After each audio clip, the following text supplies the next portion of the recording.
Hello and happy Thanksgiving weekend to you all. I'm Gabe Glassman in for Kenesha Dees, and this is the Fox 54 Week in Review. Here's just a sampling of what's on your plate this week. Toyota Field is due for some league-mandated upgrades, but it's the extras announced by the city of Madison that led to some discord. We'll explain. There's a broken lock, Wilson lock that is, and until it's fixed, some important shipping lines are getting bogged down. We'll tell you what it'll take to fix this lock. And of course, this holiday officially ushers in the season of giving. You'll see how some of your neighbors are helping others in their time of need.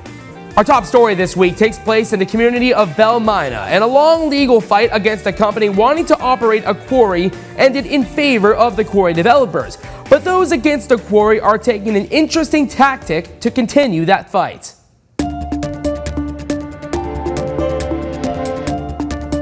You heard it first on FOX54.com. A restraining order against the Belle Mina rock quarry development denied. It's where we start. I'm Kenesha Dees.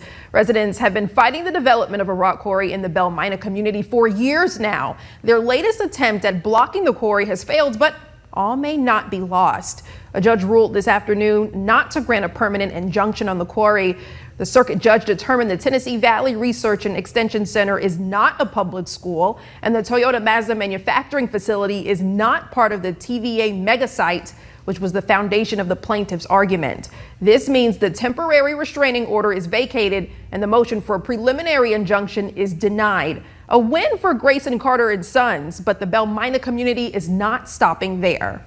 We're told on Friday the Southern Environmental Law Center, in part on behalf of Belle Mina Methodist Church, sent a notice to Grayson and Sons notifying them that the construction of the quarry is in violation of the Endangered Species Act. They say that Limestone Creek and its tributaries are home to 3 endangered snail species. Under federal law, the construction company must obtain an incidental take permit or stop building the quarry within 60 days of the notice, or SELC will file a suit in federal court. Some residents of Belle Mina are scrambling after what could be a fatal blow to their years-long fight against a rock quarry. It's a story we broke yesterday, right after a judge ruled against their arguments and rejected efforts to block mining based on Alabama law. The judge determined that the TVA Research and Extension Center is not a public school, and the Toyota Mazda manufacturing facility is not part of the TVA mega site, which was the foundation of the plaintiff's argument.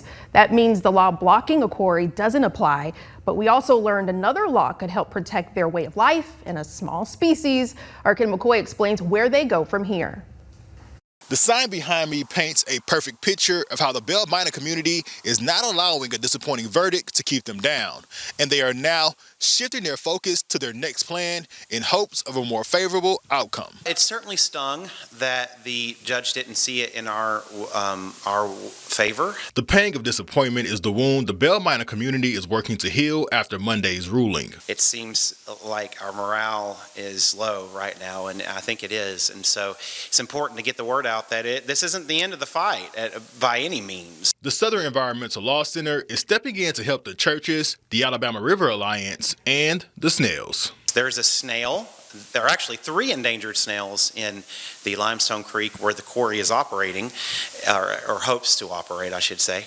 And one of those can only be found in the Limestone Creek. The armor snail, the slender capilloma, and the Anthony's River snail are all protected under the Endangered Species Act. And so our hope is that the Department of the Interior will help us protect that creature. But this isn't the first time this issue has come up in Limestone County.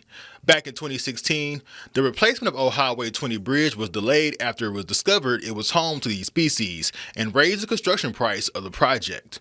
The bridge would eventually open in 2021, but Belle Mina is hoping for a victory. We want them to know that there is a plan, and even when it seems like we've lost a battle, the war still rages, and so we're still fighting that war. The community will meet again in December to continue to strategize their next move. In Belle Mina, Kim McCoy, Fox 54 News. Yeah, and the Southern Environmental Law Center was unable to provide comment on the matter. We'll continue to keep you updated as the fight continues. A beloved barbecue spot has closed up shop. Look at that. Lawler's Barbecue in Meridianville closed after a fire destroyed most of the inside Wednesday night. According to a witness from the Pizza Hut next door, it happened sometime after 8. The witness says police arrived to the restaurant after the burglar alarm was tripped. Shortly after, that's when they say they noticed smoke coming through the restaurant. The witness, choosing not to be identified, did speak with us. Here's a listen. So the police showed up and the burglar alarm went off at Lawler's, and one of my guys was here and said, no one's trying to break in, I'm not breaking in. And as soon as the cops stepped foot back into their car, Pizza Hut just started filling with smoke, and the cops called the fire department and they came to put it out. So we had a lot of smoke debris in the Pizza Hut, and so the district manager and his boss came up to clean it all up, and we didn't end up opening the store until 2. Wow, certainly a road to recovery there. Well, the Meridianville location is one of 14 in North Alabama. For the last 3 years, the Trash Pandas have been chipping away at smaller renovations since the MLB took over the minor leagues in 2020. But now, a portion of that renovation could see a bigger project for the city, one that would ultimately pay for itself. The city council is considering a 4-story revenue-generating facility. The build-out includes club seats and suites in left field.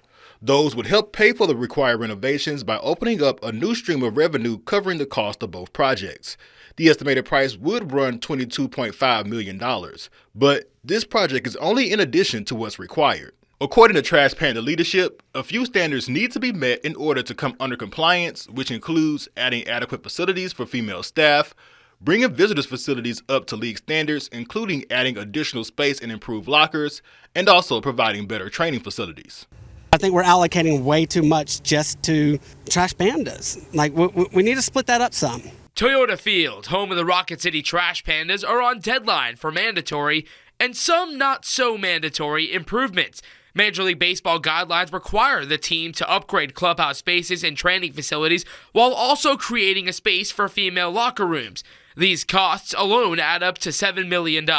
We've already put so many millions into that ball stadium, like tons. But the team is looking at another multi-million-dollar project, adding a 4-story VIP clubhouse to left field. This would need an estimated $22.5 million. Why are we investing in, people who already get paid to play instead of, our future, which is the sports complex and the kids? Residents Kevin Fitzpatrick and Tyler Freeney say those funds could be spent elsewhere, like bringing upgrades to the city's public parks. The bathrooms are terrible. I mean, the fields, they do the best they can with the money allocated to them. When you look around and see the sports complexes for our kids, who are supposed to be our future generations, when you look around the state, they are not up to par. These two parents have kids who travel around the state for sports. They say the local facilities don't compare to others in the Yellowhammer State. All these other fields that we go to in the parks that are very up to date and nice. Our parks here, sometimes they're not even mowed. On a Saturday morning where you know that you're going to have 10, 15 games that day. They say more focus can and should be placed on the smaller fields where dreams are born. We look really good on that side of town, but then you travel over here and you pull into our ballparks. Take a look at it. Some more money needs to be spent for the kids in the parks around here. Madison City Council will be meeting in special session to vote on a potential agreement on December 4th. From Toyota Field, Gabe Glassman, Fox 54 News. The Trash Pandas are set to start its 2025 season on April 4th against the Chattanooga Lookouts. They'll play 69 games at Toyota Field. Now, another hot zip code on Unzipped. It's abundant with artists and talent in this area. The Florence art scene goes back almost 50 years. Hiram Kennedy Douglas, he left this to the city, and he had this in his will that they would be offering free art programs to the community. The city inherited these properties and has been able to maintain them and support them since 1976. The Kennedy Douglas Center for the Arts is located just across the street from Wilson Park, and it serves as a home for growing artists. There's a lot of great artists in this community. They're doing a lot of great work. How can we help? How can we bring some of that to light? Art director Jenny Dawn Stuckey says she's only been in Florence for a few years, but in that short amount of time, I was very excited when I moved here how vibrant this community is. She mentions how the Shoals Artists Guild has shown her lots of potential talent in the area. Getting to be a part of that energy has been really rewarding for me. It's a really good community exhibition of what a person can get, a good vibration of what the Shoals is about. Florence Arts and Museums Director Brian Murphy says this effort has grown much larger in the last few years, thanks to efforts from a growing staff. Hopefully, that provides a way of getting people involved and getting people interested in what else is going on in terms of art. A big inspiration, the future of the Florence art scene. Being able to use our spaces to promote and support local artists is something that I've seen a lot more of in the last few years. Officials say it's nice to be attributed as a starting point for artists and keep track as they grow their careers. Looking back over the few years, it's fun to go and pinpoint different artists that you recognize and see when you first met them and where they are now. It's always great to see people who are here, they're learning things here, and then they are going out into the world and having careers on their own, and then being able to come back here and showcase some of their work. So, if you're looking for somewhere to live or visit with a colorful art scene, the 35630 has you covered. And a Griffin High School legend who helped shape the school's athletic department into what it is today has died. Lawrence Robinson was a beloved figure in the Grissom community, whose remarkable legacy in high school sports spans decades. He was instrumental in helping build the school's athletic program from the ground up back in 1969. This leadership led him to be inducted into the Huntsville-Madison County Athletic Hall of Fame in 2000. Robinson was 93 years old. The student and football player Medrick Burnett Jr. remains in critical condition 1 month and 1 week after suffering a serious head injury during the Magic City Classic game against Alabama State. But conflicting reports trickled in through the afternoon, and we're clearing that up. We now bring in our Simon Williams. And Simon, what do we know about this situation? Well, Kenesha, what we know right now is that Medrick Burnett Jr. is alive. His mother, Denise Medrick, told Alabama A&M head football coach Connell Maynard today that her son is alive but remains on life support at UAB. Maynard then delivered the news to the traveling party during the team's flight this afternoon to Tallahassee ahead of their game against Florida A&M.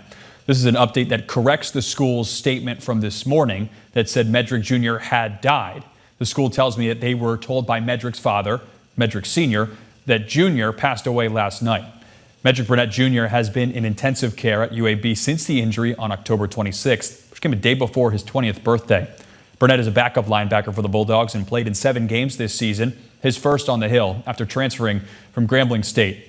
Burnett's best game came against Austin Peay, where he recorded 3 tackles, including a touchdown-saving stop on special teams.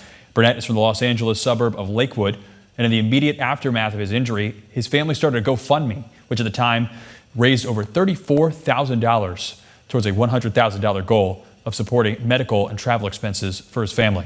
Now, we received this statement from Alabama A&M earlier this evening. Quote, "We retracted the news of the passing of Medrick Burnett Jr. that was originally advised by an immediate family member on Tuesday evening. Our staff acted accordingly to the wishes of the family member to inform the A&M community and beyond of this unfortunate occurrence. We express our immediate regret for disseminating false information. However, we hold complete joy in knowing that Medrick remains in stable condition." End quote. So just to reiterate, Medrick Burnett Jr.'s mother, Denise, told football coach Connell Maynard that her son is alive and on life support. Maynard then told the traveling party on the plane this afternoon, and a school spokesperson on that plane who heard the message told me. We'll have more information as it becomes available. In South Huntsville, a nonprofit life or death recovery has just been certified as a state-recognized service for ending substance abuse. For about a year now, the service has taken about 50 men off the street and from prisons into its 2 centers here in the Rocket City. Fox 54's Caleb Aguayo visited the Adam House to see how they're finding ways to live sober.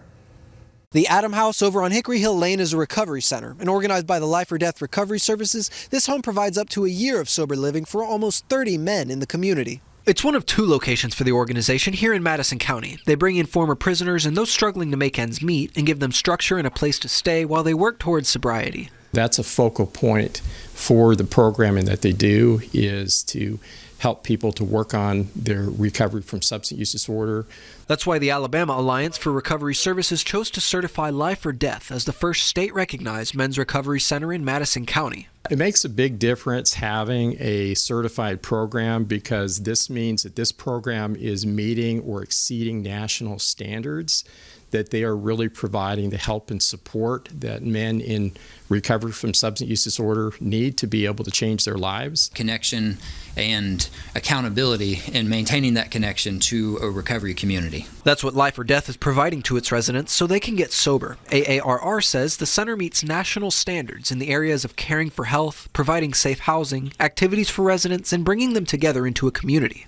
You now have people that were taking from society are now giving back. They're working, they're paying taxes, they're contributing, they're building bridges, literal bridges, as well as a bridge for their life. We wanted to be a place where we could provide that hope and healing for people that struggle. Those who make it through the year-long program get assistance with housing, clothing, finding a job, and transportation. They also take part in classes that help them cope with the recovery process. In Huntsville, I'm Caleb Aguayo, Fox 54 News.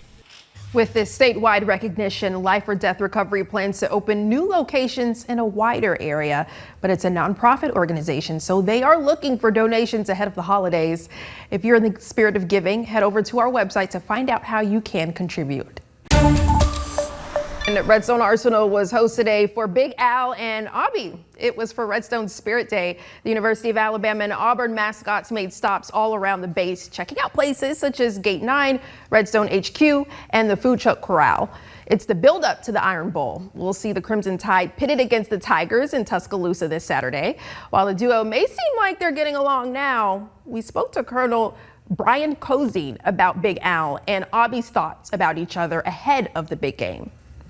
So far, it's been great. They've been actually kind of cordial, taking a lot of good pictures, but I have a feeling as we get closer to the game this weekend, it's probably going to be a little bit different focus.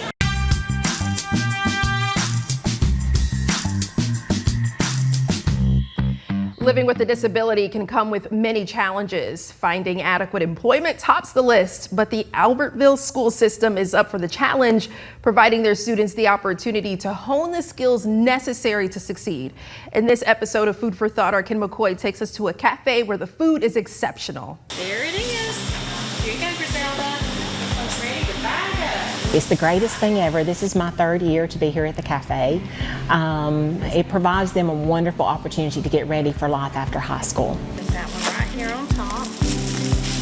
But the purpose was for individuals with intellectual disabilities have a harder time finding employment when they exit the schools. So it was to provide them with an opportunity to learn employment skills. Equal opportunities. Everyone should have them. And in this Food for Thought, we take you to the exceptional Aggie Cafe in Albertville, where the students are cooking up something special. So the cafe opened 2 years ago. We are a nonprofit organization. The school system sponsors us by providing transportation. They provide our teaching staff to teach the students the skills. Tell me, what is your most favorite thing about the cafe? Cook. What do you like to cook? Wraps. What do you like to put on your wraps? Lettuce, turkey, or ham, or cheese, and veggies. Jose may be a man of few words, but he's considered the rap master, and he's just one of few students at the cafe gaining the skills necessary for a life after high school. You know, students are trained in the classroom for academics, but this is a great place where those academics and real-world skills come together. We've seen our students gain confidence. They've increased their social skills, they've increased their communication skills, and we've seen them learn independent skills. And peace of mind is on the menu for parents who have concerns about the future. You know, so oftentimes, you know, on the opposite side, I would say parents struggling, trying to figure out where their students were going to go and what was the correct path, and to be a part of helping them find that path was just exciting to me. Exceptional Aggie Cafe is open Monday through Thursday, 11 a.m. to 1 p.m. and offers a wide range of selections from hot dogs to the most amazing desserts. With your Food for Thought, I'm Ken McCoy. Yeah, you should go out and support. Instructors share that many students who have completed the program have been successful in getting a job. That's good news there. Details on how to enjoy what the cafe has to offer can be found at FOX54.com. The Wilson Lock and Dam in Florence allows almost 4,000 vessels to travel the Tennessee River each year, but its main lock chamber is now closed for repairs. Our Caleb Aguayo went out to Florence to find out how this closure is impacting river transit and local business. The Wilson Lock and Dam in Florence sees almost 12 million tons of products coming up and down its lift every year. But one of its main gates is cracked, meaning all that river travel can't make it through the lock. The main gate at Wilson Lock is almost 100 feet tall, making it the highest single lift east of the Rocky Mountains. But it's due for repair after cracks appeared in the lock's main gate. And the Army Corps of Engineers tells me that fix is causing shipping delays all the way up the Tennessee River. The operators, as they were filling and emptying that lock chamber, reported some popping and vibration noises from those gates. So after we sent some divers in to inspect, we discovered some cracking on the lower portions of the gate. So these are really large steel structures. And large they are, holding nearly 27,000 gallons of water in the lock. The lock itself is over 100 feet wide and 600 feet long, just a little smaller than Seattle's Space Needle. Our next step is to actually bring in some assets to where we can set closure structures, pump the water out of the chamber, and get engineers and other folks into the facility in the dry to inspect and confirm the repair plans that we've been developing since we implemented the closure. The auxiliary lock still works, but its smaller size means boats have to take their barges apart and bring each one of them through the lock individually, a process taking nearly an hour and a half each time it's done. This has caused shipping delays of up to 9 days for vessels carrying products down the river. Jeremy Nails with the Morgan County Economic Development Association said, quote, "The closure of Wilson Lock due to maintenance issues is definitely causing all shippers on the Tennessee River delays as well as getting products in and out by barge," end quote. And partnering with the Army Corps of Engineers to complete the project, Tennessee Valley Authority Representative Clarissa McLean said, quote, "The TVA continues to work in partnership with the USACE to return Wilson Lock to full and safe operations as soon as possible," end quote. Until a more permanent fix is in place, the Corps of Engineers has a repair fleet on site working to get the gate back into operational condition by early next year. In Florence, I'm Caleb Aguayo, Fox 54 News. The Army Corps of Engineers declined to mention a total cost for the project because repairs are still ongoing. The steel gate should be temporarily fixed next year, but more permanent repairs are coming soon after and may have an end date of April 2025. Well, Hollywood is making its way to Alabama. Comedian Cat Williams has purchased land in East Central Alabama with designs on making it a new hub of Black-centric filmmaking. Williams reportedly purchased the barracks at McLean in Anniston earlier this year, but spoke publicly about his plans to GQ magazine in an article published this week, saying in part that he wants to take pressure away from Tyler Perry in being a Black media mogul. Known as Starship, the Cold War era complex includes more than 90 acres of land and dozens of concrete buildings. Connie Alexander Jacks, a broker with the firm coordinating the purchase, had this to say, quote, "We're thrilled to work with Cat Williams on this incredible project. It's a visionary endeavor, and we're excited to see how this historic site evolves under his leadership," end quote. Requests from Williams management for comment today went unanswered, but we'll be sure to keep you updated on this progress of the project here at FOX54.com. Providers at Crestwood Medical Center hitting a major surgical milestone. On Friday, the hospital completed its 10,000th robotic-assisted surgery case. Crestwood launched its robotic surgery line back in 2012, and more than 24 physicians at the hospital utilized the technology. According to Crestwood Medical, these robotic-assisted surgeries often offer greater precision, shorter recovery time, and improved outcomes for patients. And in Huntsville's other medical district, construction will soon begin in Huntsville Hospital as it adds over 150,000 square feet of new clinical space by expanding the Madison Street Tower. Most of the work will take place at the northeast corner of the hospital facing Madison Street and St. Clair Avenue. Construction for the $150 million project is expected to take about 2 years. If you would like to learn more about what medical advancement these projects include, please visit our website. Now, Fox 54 Top Teacher, sponsored by Calhoun Community College.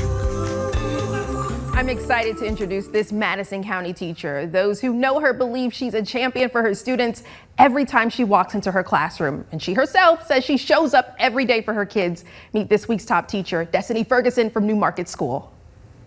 Let's try this one. Destiny Ferguson's class. There you go. Good job fixing. I love my job. It's just every day I'm coming into a different environment. Her love for teaching goes back to her love for learning. Growing up, I always just loved school. I've loved school. I love going to school. I love learning. Ferguson's taught 7 years overall, 2 of those years as a special education resource teacher. A good friend inspiring her to do what she does now. I actually grew up with a student who was on the spectrum, who was like my best friend, and I kind of buddied up with him. She was buddied up with him, and now she's buddied up with her students. I just like to get a really good relationship with them.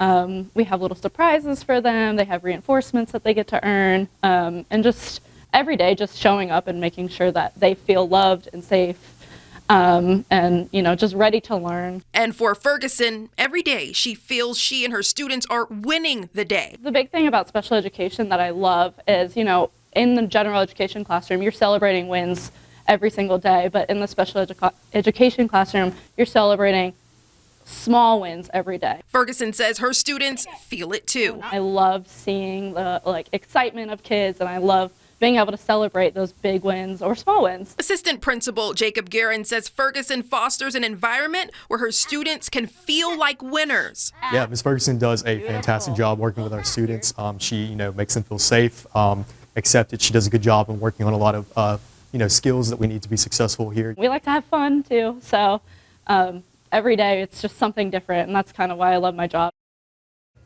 Oh yeah, well congratulations Destiny. We have more on 54 Plus, a web exclusive of the moment she was surprised, plus nominated teacher on FOX54.com. The Madison County Sheriff's Office telling residents to be on alert. Porch pirates are expected to target your holiday deliveries. Officials sharing some ways to keep your packages safe. Plan ahead and get your deliveries scheduled. That way they aren't sitting outside when you're not home. You can also opt in to requiring signatures for packages to be dropped off. Also, team up with neighbors to watch for each other's deliveries. A full list of tips and tricks is available at FOX54.com. And if you're unlucky enough to get one of your packages stolen, be sure to report it. You can let the Sheriff's Office know at 256-722-7181. The joys of summer are long gone, making way for the sights and sounds of winter over at Toyota Field. Opening night tonight for the Trash Pandas Christmas Light Show, a drive-through celebration of everything that's merry and bright. We shared some of this with you live during our 5:30 newscast, and we're checking out some new scenes from the experience now. Visitors can enjoy a leisurely drive of about 1.5 miles, with the displays set to music airing on 95.5 FM. The cost is $30 per vehicle, and we asked one young man what it was like. And we went through that. We saw lots of lights. I saw reindeer in a hot tub. This is my sister. Aren't they precious? When the drive is done, you can head inside the stadium and snap some pictures with Christmas characters, maybe even sip on a cup of hot cocoa and shop at holiday-themed booths throughout the concourse. We have more information on the light show and Winter Wonderland on our website, FOX54.com. There's nothing like the joy you see on a child's face on Christmas Day. A local radio show host wants to make sure every child enjoys the joy of Christmas. Huntsville's annual tradition, Bikes or Bust, is back. Here's a look at how Mojo Jones, with the help of the community, is making this happen.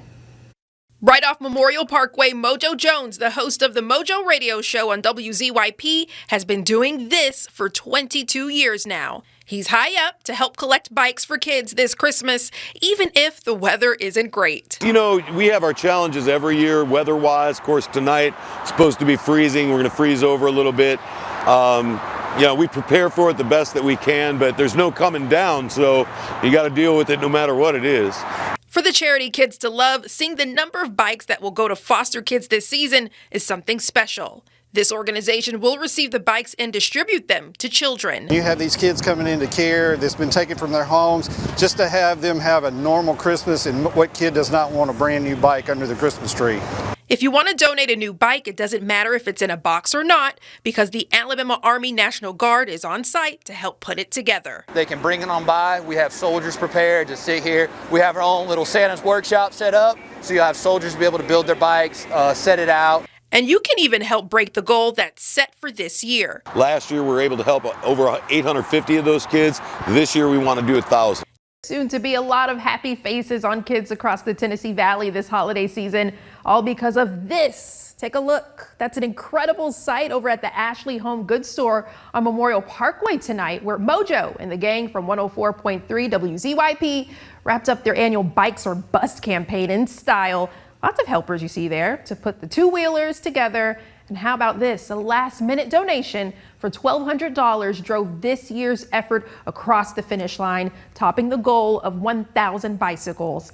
The local charity Kids to Love will make sure they find a great home. Congratulations to everyone involved. All right, well, here in Huntsville, Unity was at the table today. The Rocket City and charity organization Village of Promise hosted its one-table community Thanksgiving feast.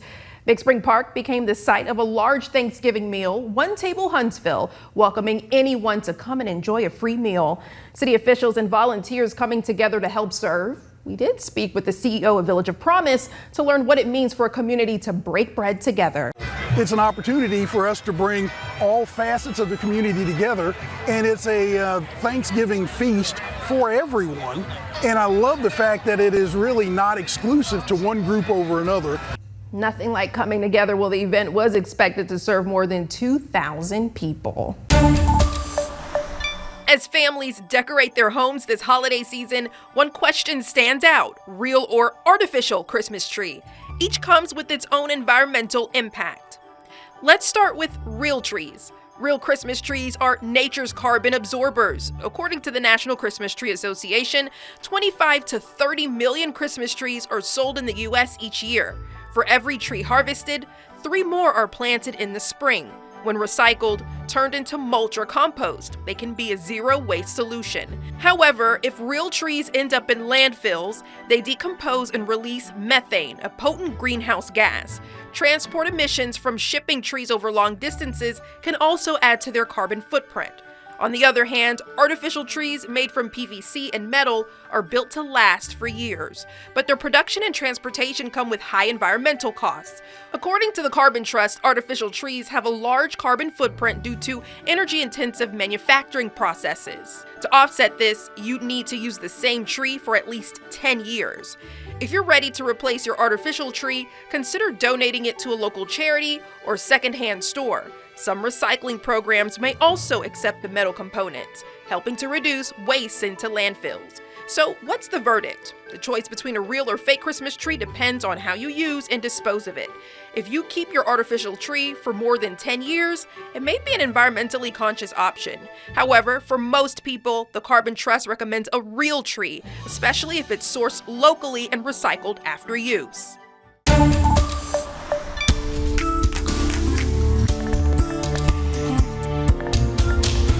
Doomsday Haunted Attraction in Paintball Park hosted their first donation drive lasting most of the month of November.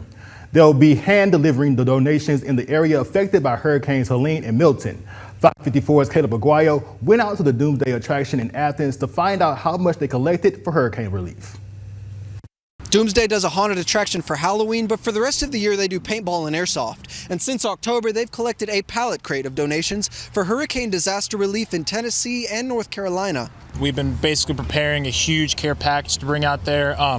So between Doomsday Haunt and Doomsday Paintball and Airsoft Park, we've collected a lot of items to donate just to disaster relief. From baby wipes to bottled formula, the Doomsday disaster relief for Hurricanes Helene and Milton took off since its inception just a month ago. Coming in on the first weekend in the haunt to help out, and it was just a few cases of sodas, and now it's filled with diapers, necessities, cases of water, canned food. At Doomsday's Paintball and Airsoft Park, players and referees both say the airsoft community banded together to pull this off for the first time, and it won't be the last. It is a sport, but it's also sort of like a mini family. Like Doomsday itself is sort of a family of airsofters, and just the relief in it of itself is proof of that. Just everybody coming together out here, having fun, and also contributing towards a good cause. And Doomsday owners Hannah and Eric Riley say they're getting ready to go out to Eastern Tennessee this weekend. They'll be delivering this care package on the ground there. These families are truly devastated, but the holidays don't stop because of that. And so while mom and dad are trying to figure out, how we're going to get a roof over our head, or,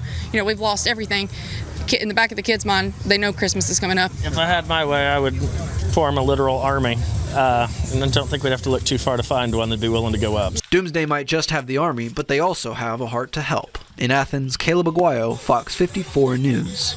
All right, a heart to help indeed. The Doomsday Paintball and Airsoft Park will also hold a Christmas donation drive partnering with Toys for Tots in Huntsville. And owners Hannah and Eric Riley said they plan to make a new donation drive for every disaster they can, ranging from floods to fires to hurricane relief. Well, the best part about the holiday for some is picking out the perfect Christmas tree. And one local tree farm is gearing up to make that experience even better. Trimmer Tree Farm in Athens is opening this Friday and offers everything from Fraser firs to Carolina sapphires. And that's not all the visitors can expect. The farm will host food trucks, kids activities, and even a special visit from the guy in the big red suit. Sam Jones with Trimmer Tree shares while each year is special, keeping up the same system works. We kind of have a system that we stick to. The only thing we really change is just kind of some of the food vendors we have. We have food trucks that come in about every weekend, and you can keep up with our Facebook page and see who will be here. But for the most part, it's kind of the same old stuff. We'll have Santa Claus here. He'll be swinging by a few times. All right, the farm will officially open at 9 a.m. on Black Friday. More details can be found on our website at FOX54.com. And while most holiday travelers either head down the road or take a flight to their families for Thanksgiving, some people don't have the time or the ability to travel very far. Single parents and their families went out to Giga Parks in Huntsville today to celebrate Thanksgiving in their community. Fox 54's Caleb Aguayo takes us to University Drive, where the Friendsgiving for Single Parents events opened its doors to the public.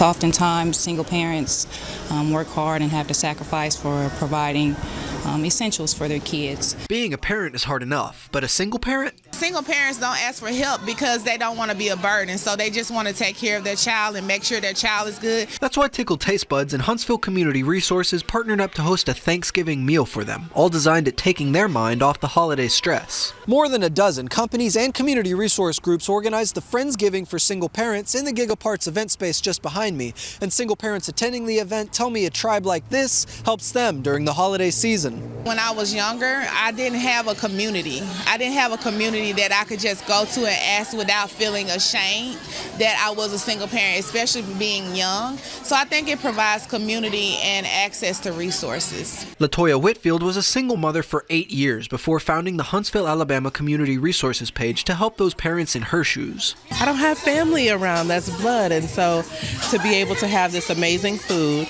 as well as to be able to be around friends. Some I knew and some I just met today, and so we're building relationships, and so this is not going to be just our only time getting together. It's a great way to bring everyone together, connect, and eat well.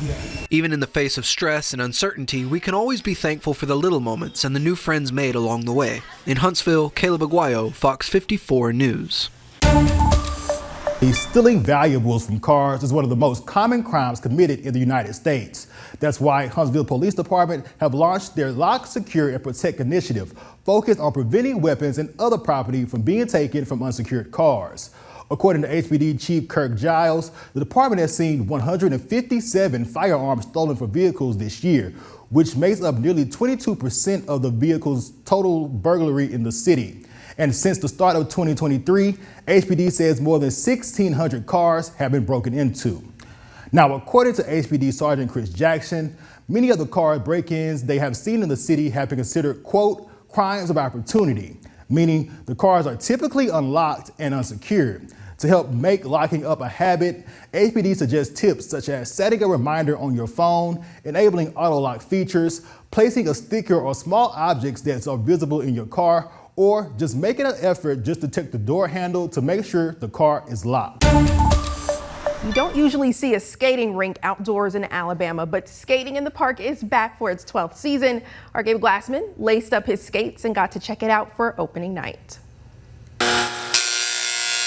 Skates are being sharpened, passed along, and laced up, ready to hit the ice for skating in the park. We're very proud of bringing it back for the 12th season. The public had to wait just a little longer to enjoy the rink. Obviously, the weather didn't help. It was very, very warm.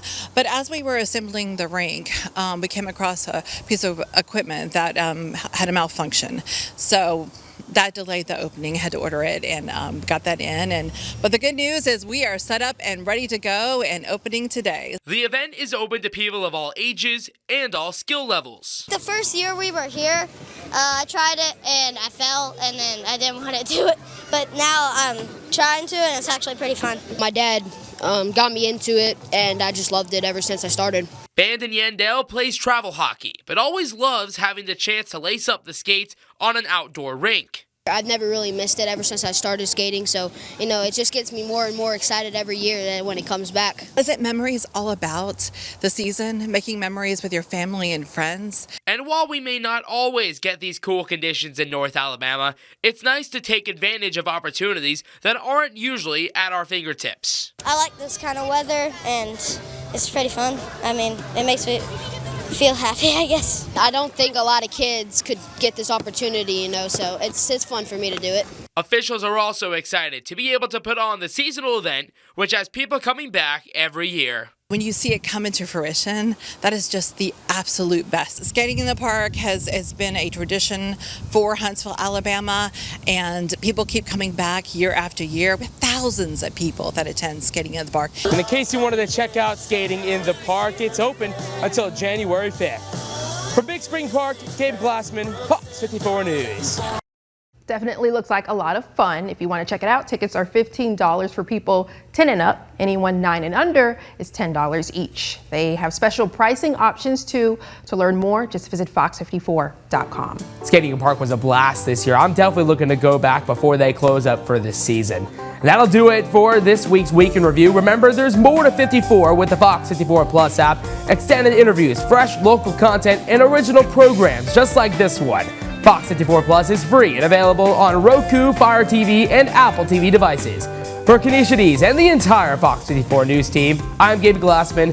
Have a safe and wonderful holiday weekend.